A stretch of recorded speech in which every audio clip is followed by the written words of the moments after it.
As you can imagine, here at the Reagan Library, we love any opportunity to quote our 40th president. Shh. But what we really love is the chance to quote someone else quoting him.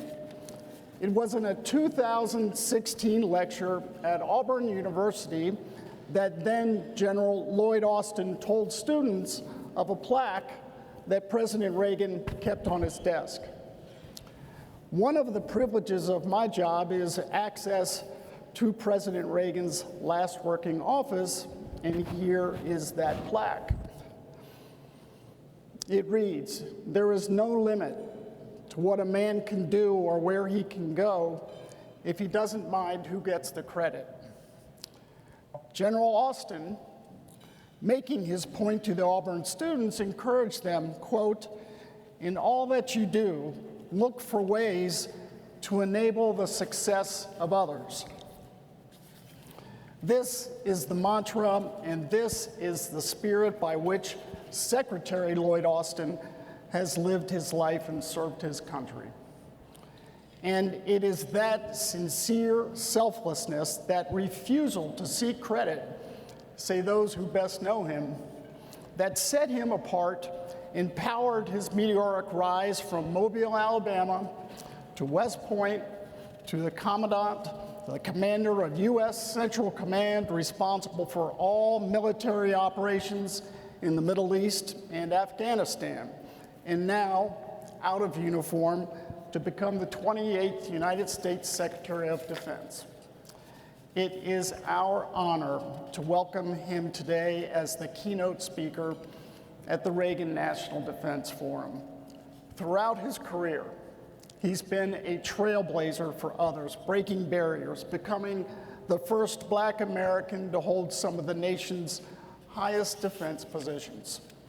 He's been praised as a soldier. Even as a brigadier general in Iraq, he famously carried an M4 service rifle fully loaded instead of a pistol, as generals traditionally do. The troops adored him for it. When President Biden announced his choice for Defense Secretary last December, he called Secretary Austin the definition of duty, honor, and country. Here at the Reagan Foundation, those are the very values that matter most. Mr. Secretary, we look forward to hearing your vision for the choices our nation must make as we confront new and enduring challenges. Ladies and gentlemen, please join me in giving a warm welcome to the 28th United States Secretary of Defense, Lloyd Austin. Well, thank you, John, for that kind introduction. And thanks for everything that you do for the Reagan Presidential Foundation and Institute. And good afternoon, everybody. It is great to be here in person at the Reagan National Defense Forum.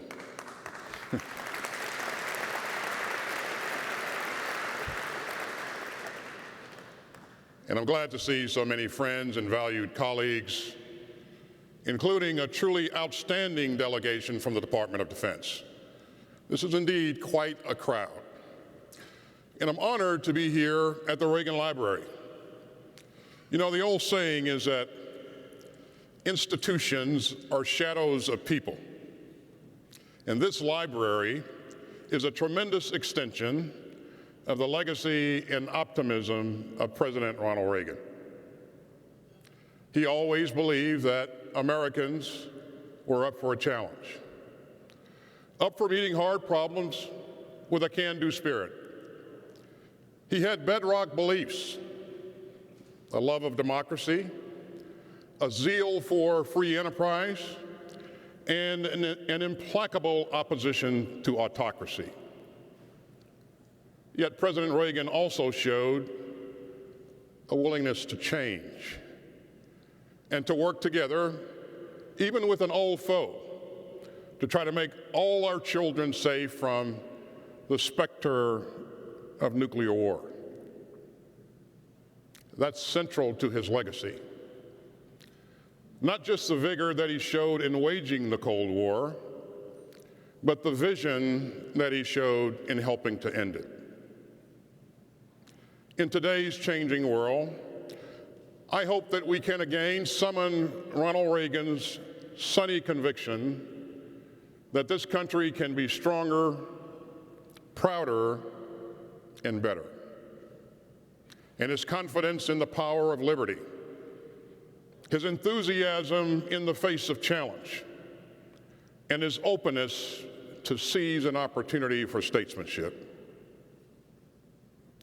Now, if you're looking for some of that spirit today, if you're looking for optimism and pragmatism and patriotism, and if you're looking for a can-do attitude in American life, well, look no further than the United States military.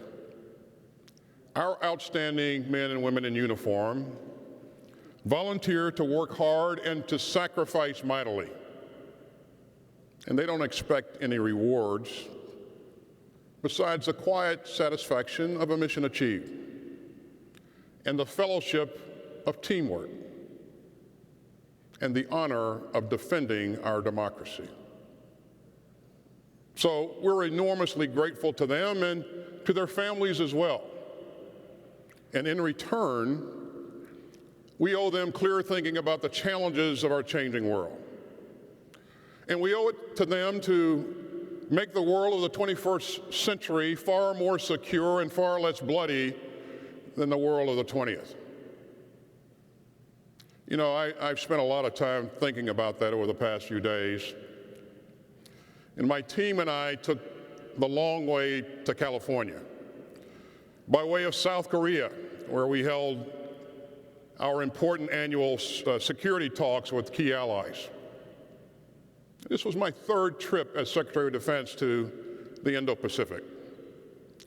And that's yet another sign of the priority that we give to the region and our commitment to its security and prosperity and openness. In part, that's because of something that everyone who lives in California understands. America is a Pacific power, and we will always be. And the Indo-Pacific is a region of great opportunity and real challenges. And one of those challenges is the emergence of an increasingly assertive and autocratic China. And that's what I'd like to focus on today. Now, President Biden has said that we are in stiff competition with the People's Republic of China. And as he's made clear, Beijing is the only competitor capable of combining its economic, diplomatic, military, and technological power to mount a sustained challenge to a stable and open international system. So we've got to be clear about the challenge of China and what we need to do to meet it. I'd like to focus today on the security dimensions of this competition, because we've seen two decades of breakneck modernization by the People's Liberation Army, and China's military is on pace to become a peer competitor to the United States in Asia and eventually around the world. China's leaders are expanding their ability to project force and to establish a global network of military bases. And meanwhile, the PLA is rapidly improving many of its capabilities, including strike, in air and missile defense, and anti-submarine measures. And it's increasingly focused on integrating its information, cyber, and space operations. So that means new areas of competition in space and cyberspace, where the norms of behavior aren't well established and the risk of escalation and miscalculation are high. Meanwhile, China is pouring state funds into key sectors, including quantum research. And Beijing is pursuing what its leaders call indigenous innovation to cut its reliance on imports. And all that is fueling swift advances in PRC technology with significant implications for China's military. China's nuclear posture is changing as well. The PLA has been rapidly advancing its nuclear capabilities, and that includes growing its nuclear arsenal to at least 1,000 warheads by 2030 and modernizing its delivery systems and building a nascent nuclear triad. Now, we always assess not just capabilities, but also intentions and actions. And the leaders of the Chinese Communist Party have been increasingly vocal about their dissatisfaction with the prevailing order and about their aim of displacing America from its global leadership world. China's President, Xi Jinping, regularly talks about, quote, great changes unseen in the world in a century.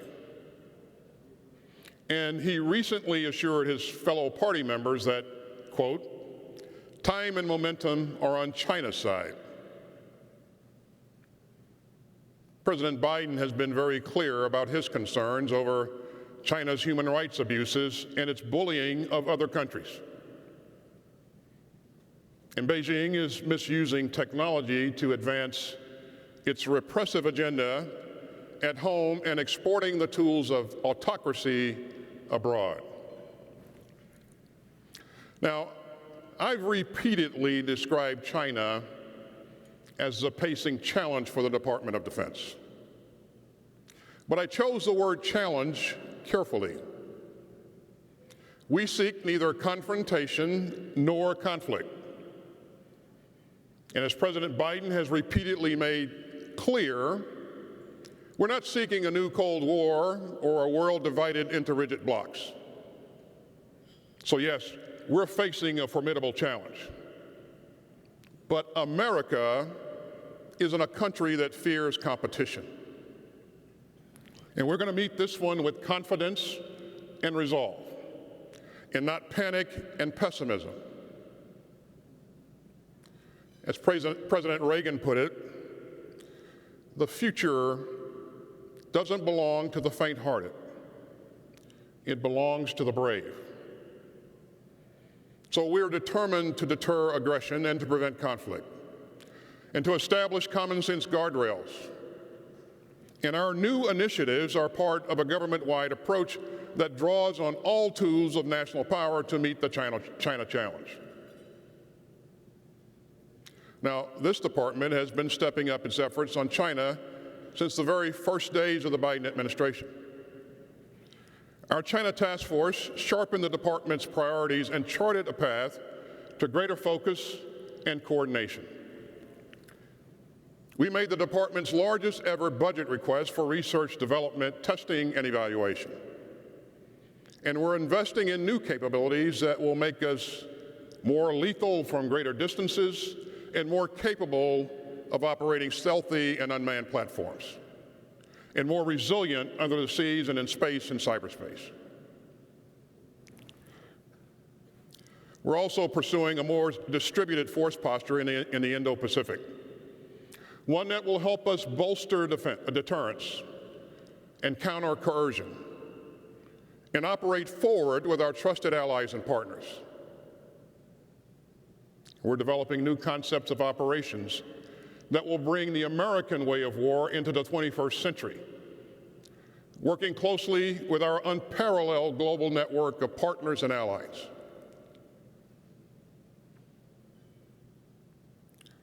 Ladies and gentlemen, we will always stand ready to prevail in conflict. But America's defense will always be rooted in our resolve to prevent conflict. Now, what I call integrated deterrence will be the cornerstone concept of the new National Defense Strategy that I will release early next year.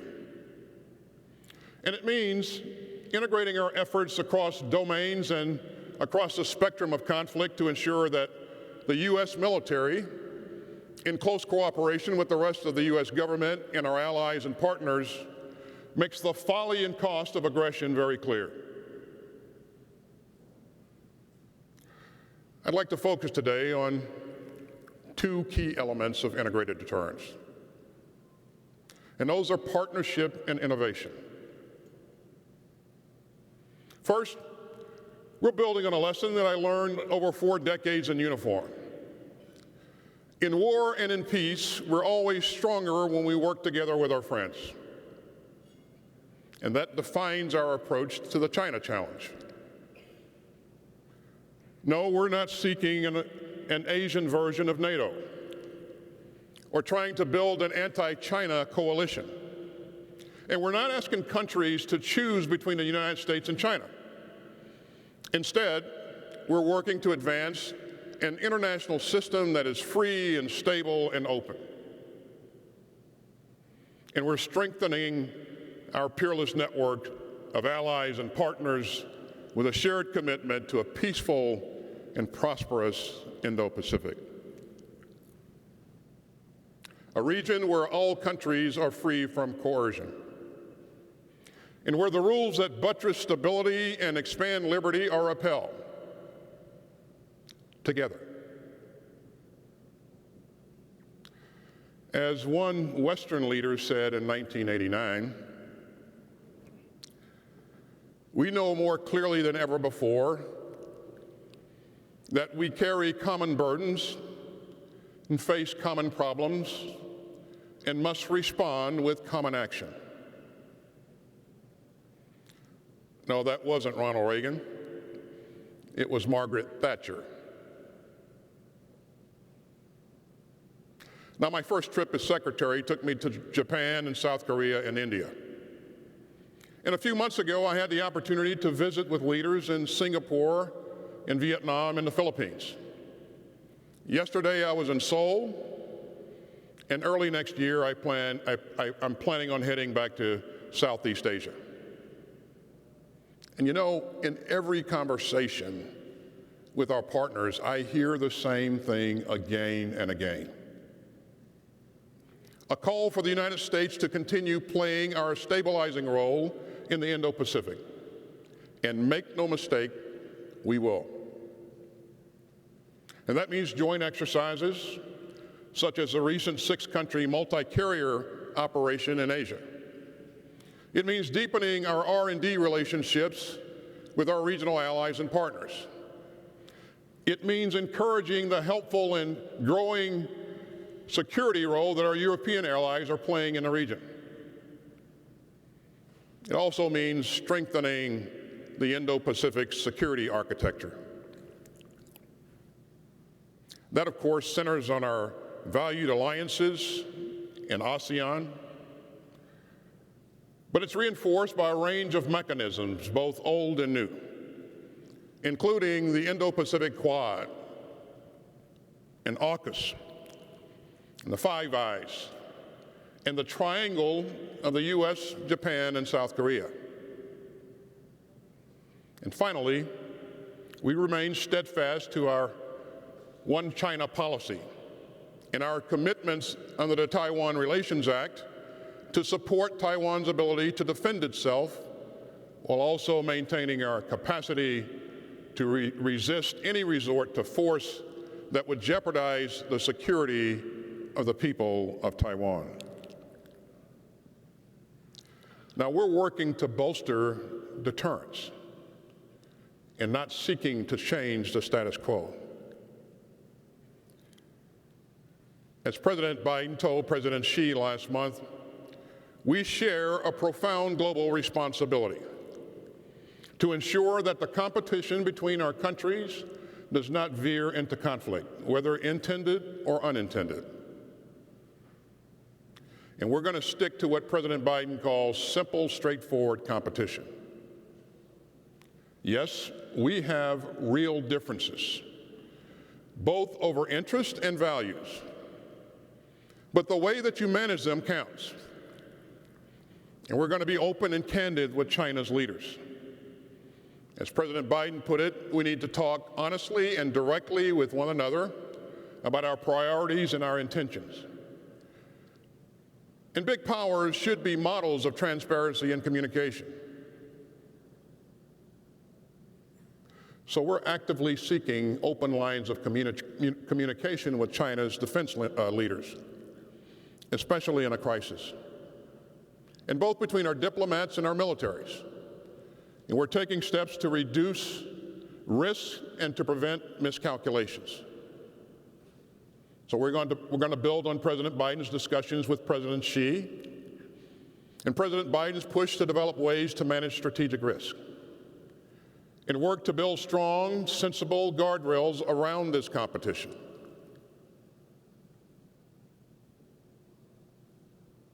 Now, I also want to focus on a second element of integrated deterrence.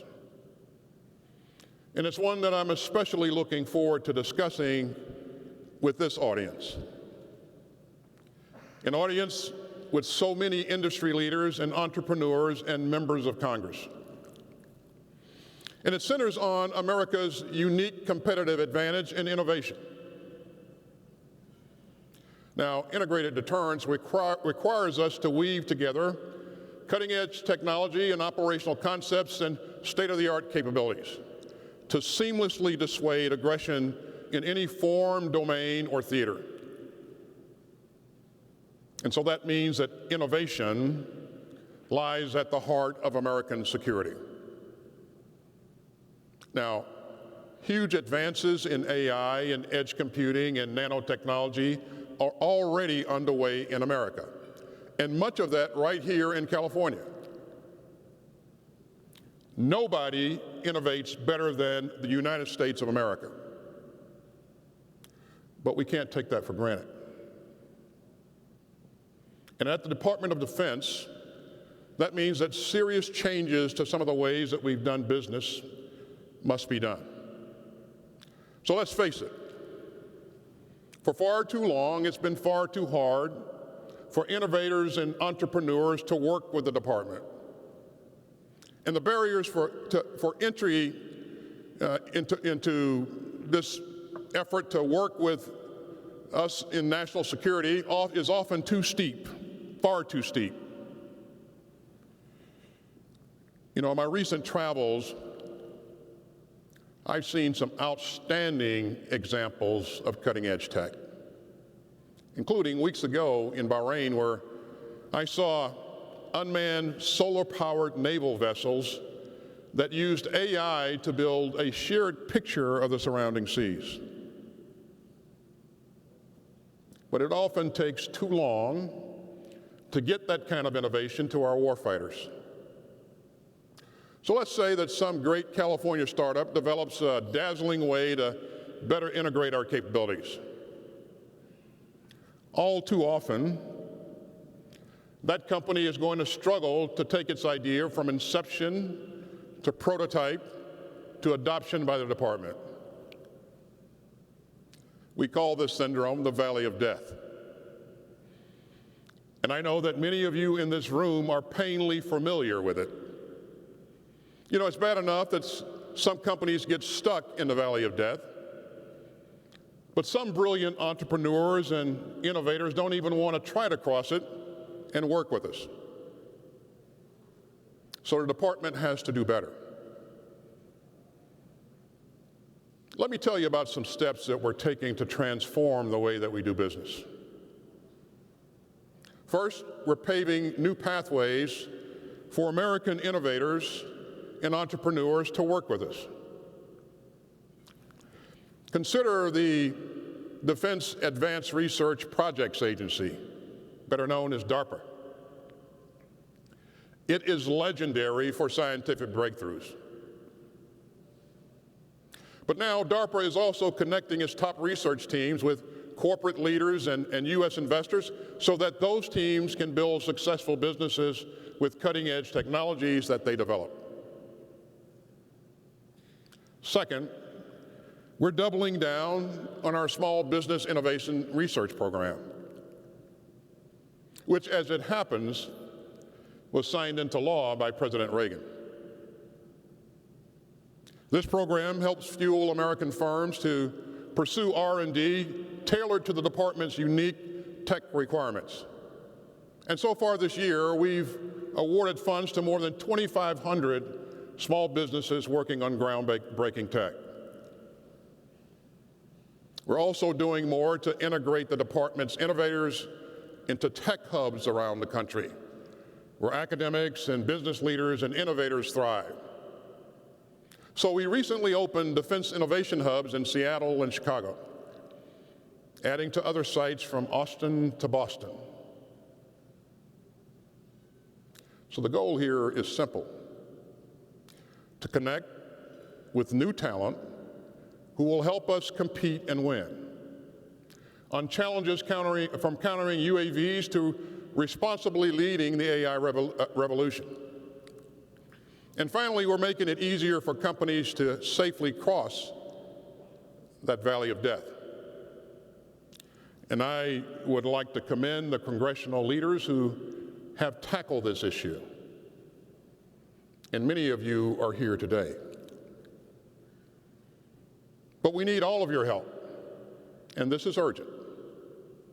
We can't just keep funding programs and platforms that will be irrelevant. And we must streamline the acquisitions process, or we'll tie one arm behind our backs. So the Department of Defense has established the Rapid Defense Experimentation Reserve to let us quickly see if promising tech and prototypes can help our warfighters. It helps identify our most pressing capability gaps and makes funds available to test new technologies that could be game changers. And it lets the Army, the Navy, the Air Force, the Space Force, and the Marine Corps try out innovative tech together at scale for the first time. Because when we maintain our technological edge, we maintain our military edge. And let me be clear. The United States of America has an advantage that no autocracy can match. Our combination of free enterprise, free minds, and free people. Even in times of challenge, our democracy is a powerful engine for its own renewal. So I will put the American system up against any other, and I'll do so with great pride and total confidence. No other country has the creativity to put such phenomenal computing power into our pockets. And no other country has our astonishing universities, our grounding rule of law, and our restless spirit. So let me offer a call to action to American businesses, large and small, and to everyone in this room, including industry leaders. Join with us, work with us, and help keep our country strong. Let's meet this moment with all the innovation and ingenuity that America can muster, because America's strength in the world rests on its strength at home. And innovation in America is rooted in the creativity of an open society and the ingenuity of an open mind. As President Reagan put it in 1988, progress is not foreordained. The key is freedom. Freedom of thought, freedom of information, and freedom of communication. Ladies and gentlemen, in America, we don't fear competition. As President Biden says, in the competition against China and other nations of the 21st century, let's show that American democracy and the American people can truly outcompete anyone. This is America. We're still a country that can do great things, from vaccinating people against a terrible virus to saving lives of civilians in peril, to building a new architecture for global security. Great powers today must shoulder great responsibilities for the safety of our citizens, for the defense of our democracy, and for the security of our world. So we're going to do our part. We'll meet the challenges of the 21st century, but we will face them with fortitude and not fear. Democracy has always been our roadmap to success and security, and I wouldn't trade it for anyone else's. Thank you very much. Thank you, Secretary Austin. As expected, you have challenged us and given us a great deal to discuss. So, to continue the conversation, please welcome Fox News anchor Bret Baier to the stage for a discussion with Secretary Austin. Mr. Secretary, thank you very much. It is great to be here back in person at the Reagan National Defense Forum. I think I've done this keynote interview 4 times. And Mr. Secretary, I haven't talked to you in person. We talked when you were a general in the Middle East. The last I interviewed you, you have a bit of a different portfolio now.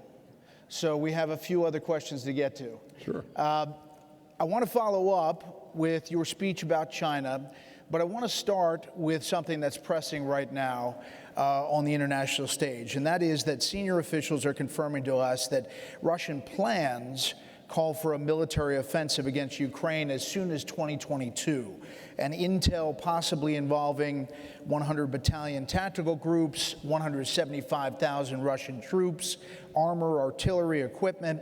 There are already almost 100,000 Russian troops along that border with Ukraine. So my question is this: how concerned are you that Russia this time is not bluffing, that in fact they will invade Ukraine? Well, we remain focused on this, Brett. They've invaded before, and so as we look at the numbers of forces that are in the border region, as we look at some of the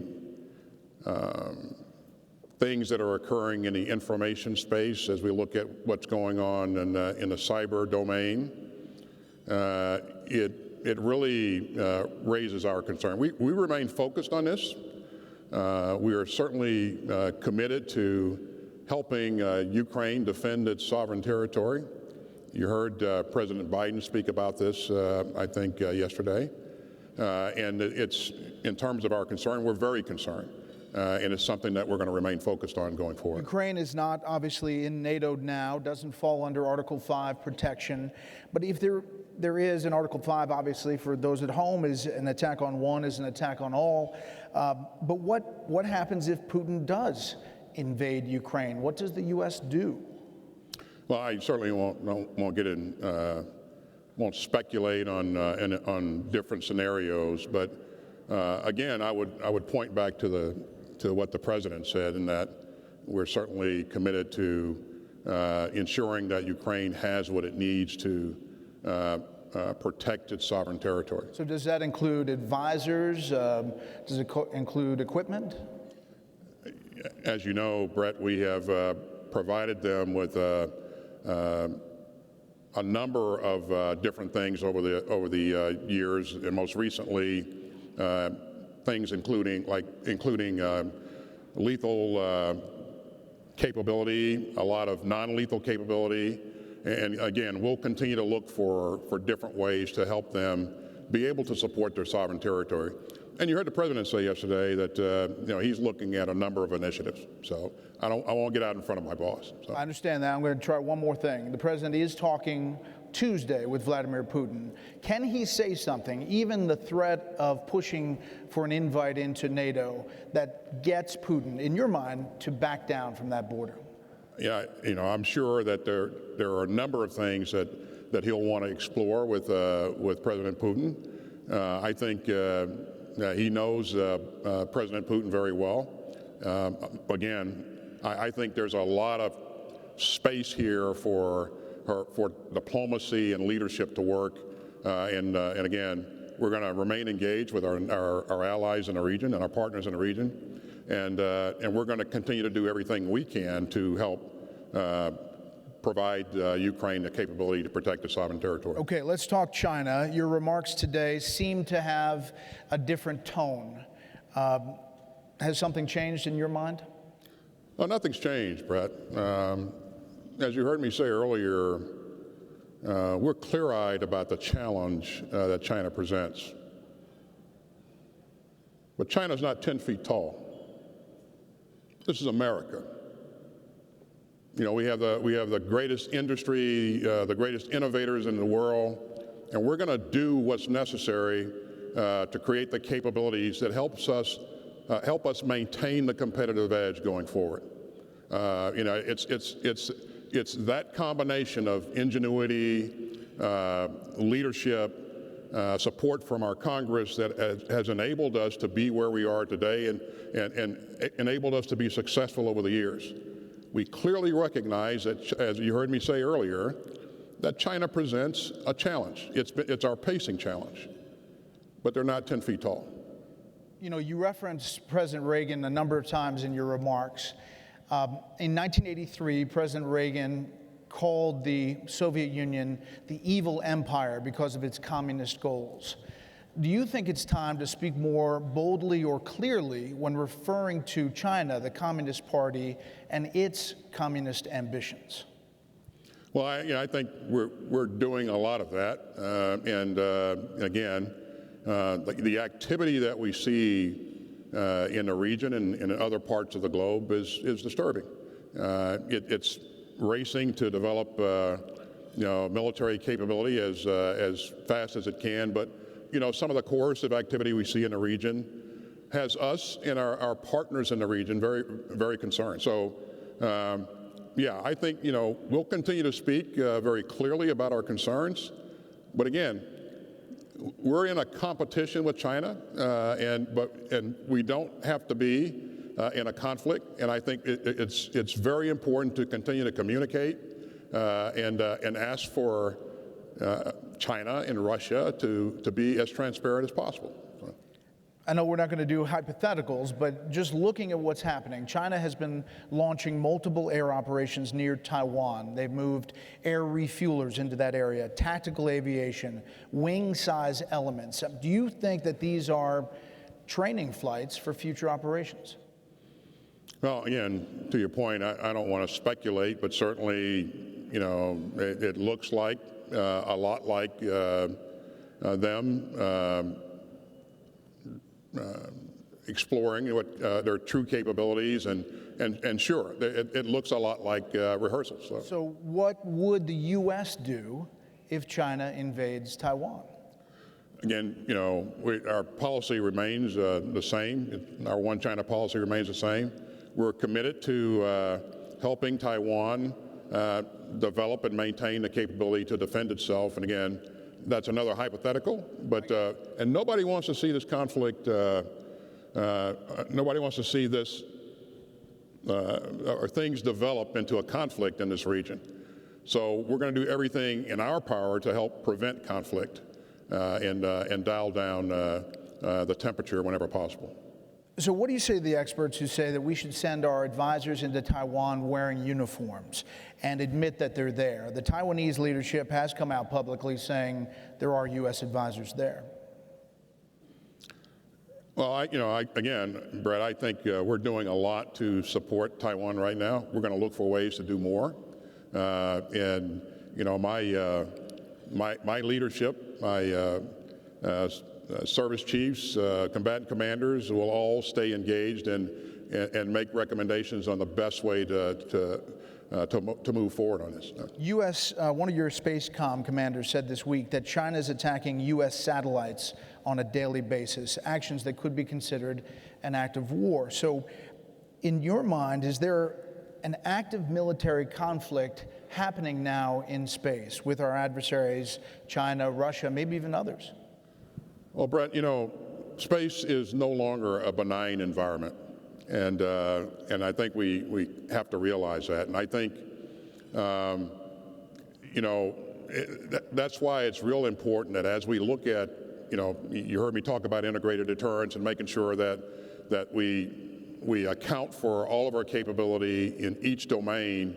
Clearly, space is a thing that we need to stay focused on, but we want to make sure that we have resilient capability in the space domain, that we're able to link that capability with other things like cyber, and that we integrate everything that we have from space to the face of the earth in a very coherent and agile way. So that's a key element of integrated deterrence, plus using every tool available to us in terms of national power and using the capability that's resident with our allies and partners, which I think we need to do a much better job of. Well, you have some red lines in space.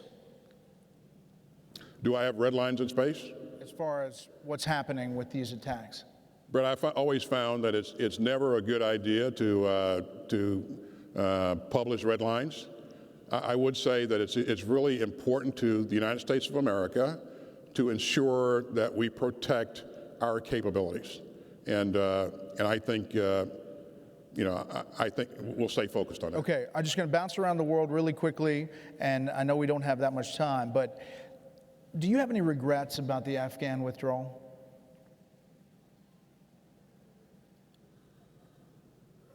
Brett, I regret the fact that we lost 13 of our finest at Abbey Gate.